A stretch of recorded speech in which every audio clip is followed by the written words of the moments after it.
Hello friends, स्वागत है आपका फिर से कात्यायन सिंह के चैनल पर। और आज मैं कार्तिक मास की पूजा के बारे में बता रही हूँ। और राहुल भाई की कमेंट आई थी कि कार्तिक के बारे में कुछ बताएं पूजा के बारे में।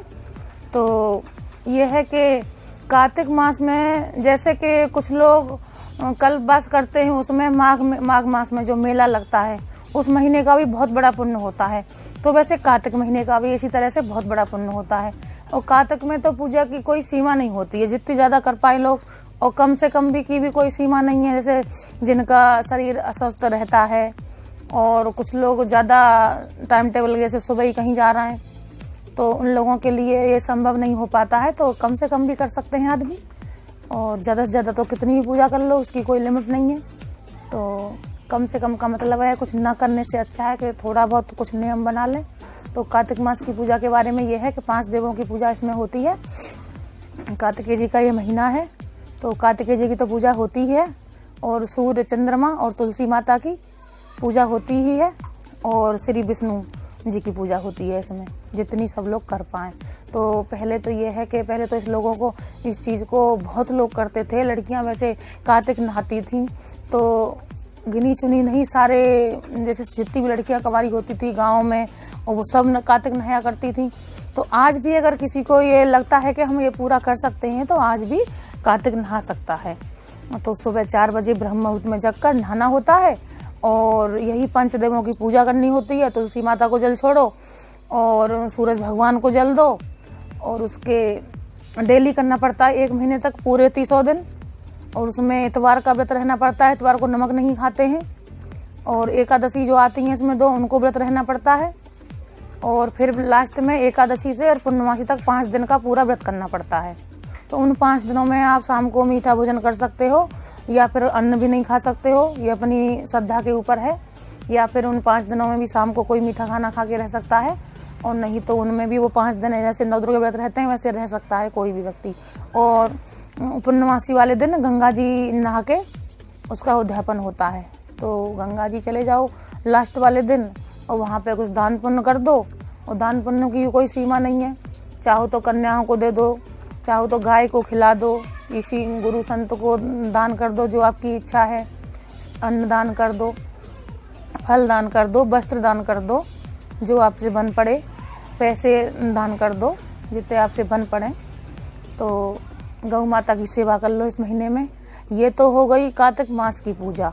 5 देवों की पूजा नित्य नेम से करो, कार्तिक मास नहाओ, और सूरज भगवान को सुबह जल दो, 4 बजे वाली बात है। और पंचदेवों की पूजा करो, तुलसी माता को शाम को दीपक जलाओ। अब ये छोटी छोटी पूजाएं आती हैं कि उसमें आप 1-2 नियम कर लो, जैसे कार्तिक मास में। तो उसमें यह है कि कुछ लोग खाली तुलसी को जल दे देते हैं, सुबह उठकर नहाए, और जिस समय 7 बजे से पहले नहा लो। 6 बजे जगह है, कोई 5 बजे जगह है, या फिर 7 बजे जगह है, तो सुबह उठकर तुलसी माता को जल दे लो, सूरज भगवान को जल दे लो, और शाम को तुलसी माता पे घी का दीपक जला दो। तो और अपना खाना खाने से पहले गाय के लिए रोटी निकाल दो। तो गाय को तो ज़्यादातर लोग निकालते हैं, डेली निकालते हैं। लेकिन जैसे कार्तिक मास में अगर कोई अलग से करना चाहता है, तो कार्तिक मास में एक एक्स्ट्रा और निकाल सकते हो, गाय के लिए 1 रोटी और निकाल दो, कि ये हम कार्तिक मास में अपना जो है अपनी तरफ से थोड़ा दान पुण्य कुछ और ज़्यादा करना चाहते हैं, तो गाय को 1 रोटी और निकाल दो, या फिर 1 रुपया दान कर दो। जब 30 रुपये इकट्ठे हो जाएं तो उनका किसी बच्चे को, कन्या को दे दो उनको। तो अपनी श्रद्धा के हिसाब से इसमें दान भी चलता है। तो कपड़े दान कर दो किसी को, और गरीब लोगों को कंबल दान कर दो। तो जैसे अपने आपसे दान भी बन पड़े उस तरीके से आप दान कर लो। और पूजा की इसमें कोई लिमिट नहीं है, जैसे कि आपका खुद का मंत्र है जो गुरुजी ने दिया है, तो उसको आप जितनी बार जपना चाहें नियम कर्म से इस महीने में ज़्यादा जप सकते हो। हवन कर सकते हो, ज़्यादा डेली हवन करो, जैसे माता रानी के सामने बैठ के, जो भी अपना इष्ट देव है उनके सामने बैठ के आप हवन कर सकते हो डेली। नहा धो के पंचदेवों की पूजा करने के बाद श्री हरि विष्णु जी के नाम का दीपक जला लो। दीपदान का इस महीने में बहुत महत्व होता है। कुछ लोग तो गंगा जी में, पवित्र नदियों में जाके दीपदान करते हैं, शाम को वहाँ नहाने जाते हैं, फिर वहाँ दीपदान करते हैं। तो जा पा रहे हैं तो अच्छी बात है, अगर कोई नहीं जा पा रहा है तो घर पे ही दीपक जलाओ। और श्री हरि विष्णु जी के सामने ज़्यादा बत्तियां जला दो। कोई 24 का दीपक जलाता है, कोई तो लाखों बत्तियों के दीपक जलाने लगे हैं। इस महीने में लाखों बत्तियों के दीपक जला देते हैं। उसी तरह की बत्तियां बन भी रही हैं। अगर किसी को ये बत्ती पूछनी है तो ये मैं अगले वीडियो में बताऊंगी आपको। ये है कि जितनी पूजा कर पाओ, और कम से कम में भी ये है कि आप कार्तिक मास में बहुत सारे नियम है जिनका आप पालन कर सकते हो। जैसे कि एक दीपक तुलसी माता पे जला दो, और सुबह जल्दी नहा के तुलसी माता को जल दे दो। एक तो ये नियम है। और ये तो नियम ज्यादातर लोग करते ही हैं, सूरज भगवान को तो जल रोज देना ही चाहिए, और जो नहीं भी देते हैं तो वो कार्तिक मास में दे सकते हैं। ये छोटी छोटी पूजा है जिनको हम धारण कर सकते हैं। जैसे कि हवन कर लिया किसी ने सूरज भगवान को जल दे दिया, तुलसी माता की किसी ने पूजा संभाल ली, या फिर कुछ लोग ऐसे जो सारे नियमों को निभा लेते हैं, जैसे नहा भी रहे हैं, 4 बजे जगने के बाद सारी पूजाओं को करके सारे देवों को मना के हवन कर रहे हैं, और जो इसमें 4 संडे आएंगे उनको व्रत रहेंगे, फिर लास्ट में 5 दिन व्रत रहेंगे, फिर गंगा जी जाएंगे।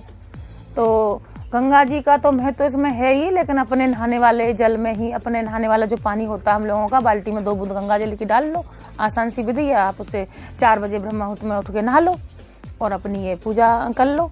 तो ये है। तो मैं तो जहाँ तक मेरी जानकारी है मैं इसी चीज को जानती हूँ, और इसमें जितनी भी बन पड़े उसको पूजा कर लेनी चाहिए। दीप दान का बहुत महत्व है, जितने भी दीप आप जला पाओ। देव स्थलों पर जाके शाम को, पास में मंदिर है, अगर कोई कर सकता है तो वहां पर जाके दीपक जला सकता है। और नदियों में, पवित्र नदियों में जाके कोई जल में प्रवाहित कर सकता है शाम को, नियम से अगर कोई कर पाए तो। पास में नदी है तो आप नियम से कर पा रहे हो तो एक दीपक शाम को उसमें प्रवाहित कर सकते हो जला के। तो ये है।